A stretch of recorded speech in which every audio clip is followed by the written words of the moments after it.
Você já tentou abrir uma janela que ficou fechada por muito tempo? Ela range, resiste, a madeira fica inchada, a tinta está ali colada, o mecanismo esqueceu como que funciona de tanto tempo que está lá sem funcionar. E você se pergunta: será que tem algo errado com a janela? Ou será que isso é porque ela ficou tempo demais fechada? Eu penso nisso quando eu ouço as pessoas e quando eu ouço a mim mesma falando sobre se abrir ao novo, sobre mudar de emprego, ou começar um relacionamento, ou tentar de novo depois de uma decepção, sobre aceitar uma ajuda que não pediu, ou sobre admitir que quer algo que tem medo de querer. A gente fala disso como se fosse uma questão de vontade, como se bastasse querer abrir. Mas existe uma coisa que ninguém menciona quando fala de se abrir ao novo, e é justamente o que faz tudo isso ser tão difícil, que é o seguinte: você precisa se desproteger. Bem-vinda a mais um episódio do podcast das escolhas. Esse não é um episódio leve, é um episódio para você se perceber. Então, não escuta no automático, porque talvez hoje você vá se dar conta de que muitas das suas escolhas não são liberdade, mas são proteção. Eu quero começar por uma coisa que eu demorei muito tempo para reconhecer em mim mesma. O fechamento tem uma lógica. Ele não é fraqueza, não é burrice, não é autossabotagem no sentido simplório que a internet usa essa palavra. Mas o se fechar para o novo, muitas vezes, é uma resposta inteligente a uma situação que doeu. Você não se fechou por acidente. Em algum momento, ou numa relação, num trabalho, na amizade ou dentro da sua própria família, você se abriu. Foi lá, apostou, e aquilo não foi como você esperava. Talvez tenha sido muito pior do que você imaginava ser possível. E aí, com isso, o seu sistema, você aprendeu que isso não poderia acontecer de novo e disse para si mesma: da próxima vez, não. E aí vem a parte que é importante falar com honestidade. Essa armadura que você criou quando você disse da próxima vez isso não acontece, ela funcionou. E esse é o problema. Ela te protegeu de verdade. Você ficou menos exposta, menos suscetível, menos dependente do que acontecesse do lado de fora. Você aprendeu a ser autossuficiente de um jeito que parece virtude. E durante um tempo, talvez por muito tempo, aliás, realmente foi uma virtude. Mas isso também tem um custo. E ele é silencioso. Ele não aparece num dia específico. Ele não vem com aviso, não tem cara de crise.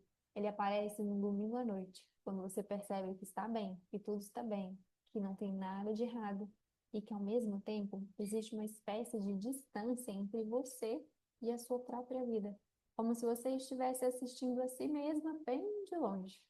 Você está segura dentro da sua armadura, mas você não está dentro de si e nem da própria vida.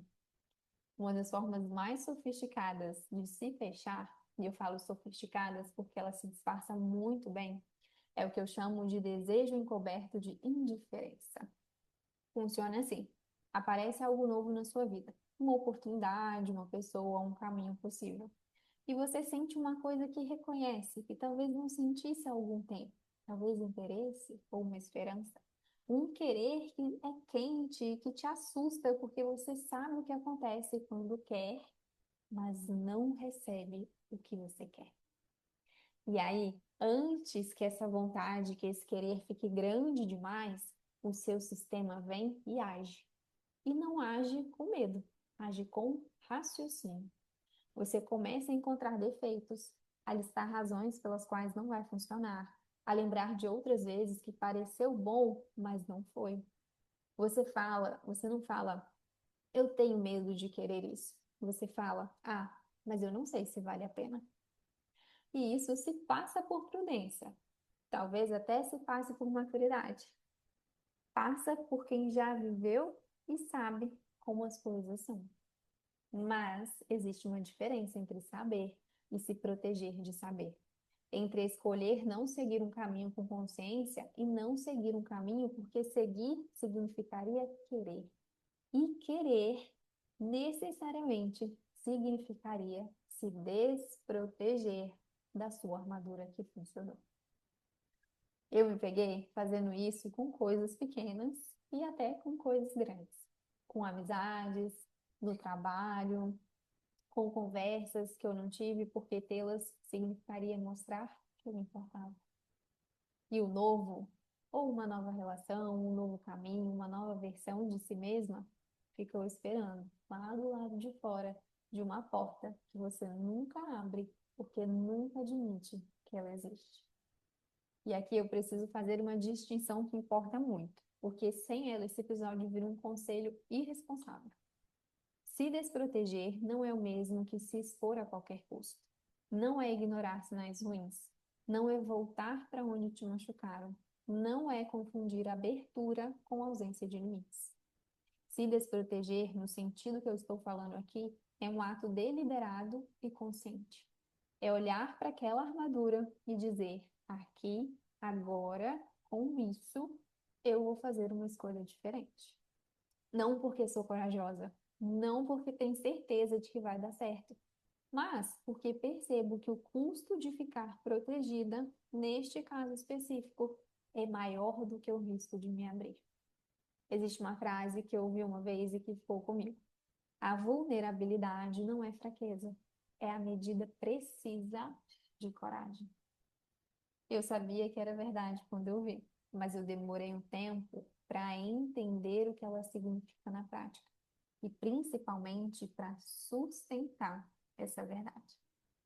E essa frase significa que quando você se abre de verdade, quando você diz o que quer, quando aparece como é, quando se permite querer sem fingir indiferença, isso não é ausência de proteção.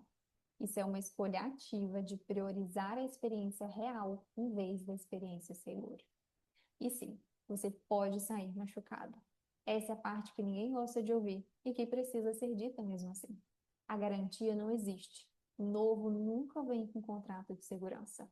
Ele vem sem ela. E a escolha é sempre a mesma. Eu fico do lado de fora esperando uma segurança que não vai aparecer ou eu entro sem ela? Eu quero falar de uma coisa concreta que a armadura bloqueia. Não só as coisas ruins que ela evita, mas o que ela também impede de entrar. Existe um tipo de alegria que só acontece quando você foi surpreendida por algo que não controlou. Quando uma situação foi melhor do que você esperava, porque você não estava esperando, mas você estava presente. Existe a leveza de confiar sem ter recebido garantia primeiro.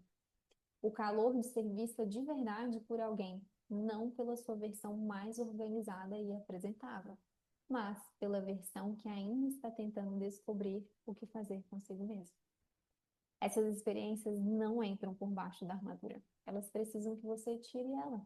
Mesmo que por um instante, mesmo que só com essa pessoa, só com esse projeto ou só com essa possibilidade. E tem outra coisa.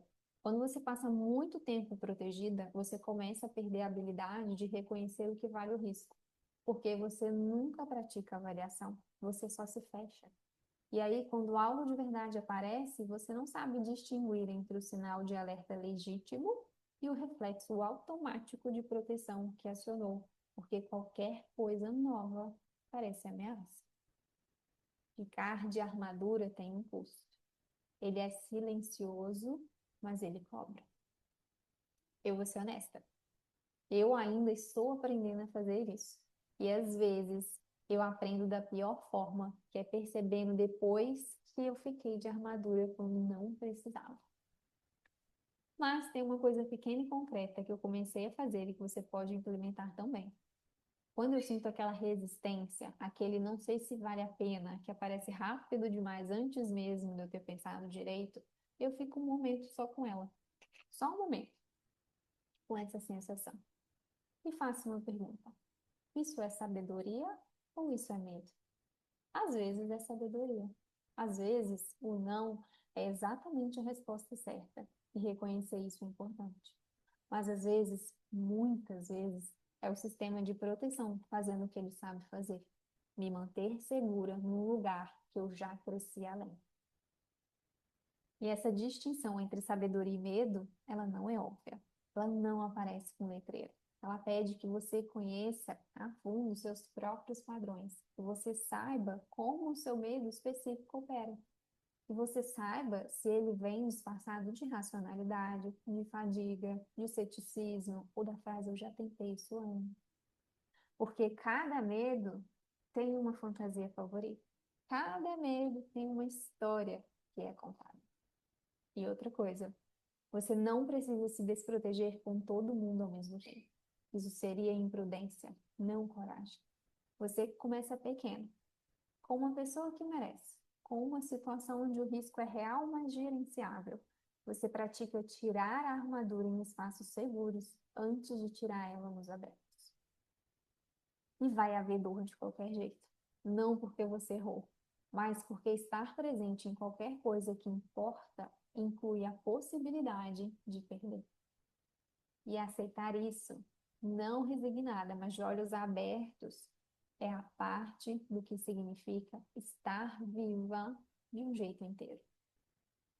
Quando eu comecei a pensar nesse episódio, eu fiquei querendo terminar com algo que parecesse uma resolução, uma síntese bonita, uma frase que ficasse. Mas a verdade é que esse tema não tem resolução, ele tem prática. E a prática é desconfortável, é irregular e vai te pegar de surpresa nos momentos em que você menos espera precisar dela. O que eu sei é isso: você não pode receber o novo sem se abrir para ele. E se abrir para ele significa aceitar que você está, por um momento, sem a sua armadura, sem a sua proteção total. E aceitar que você pode sim sair machucada e que não há garantia alguma. E que esse risco específico calculado consciente, é onde a sua vida mais interessante mora. Ouso dizer que é aí que a sua vida realmente acontece. Obrigada por estar aqui. Esse episódio te alcançou e eu espero que ele tenha te alcançado de verdade, não só passado por você. Fica com ele por alguns dias. Deixa ele trabalhar aí. E se quiser, me conta o que ele mexeu. A gente se vê no próximo episódio do podcast das escolhas. Até lá.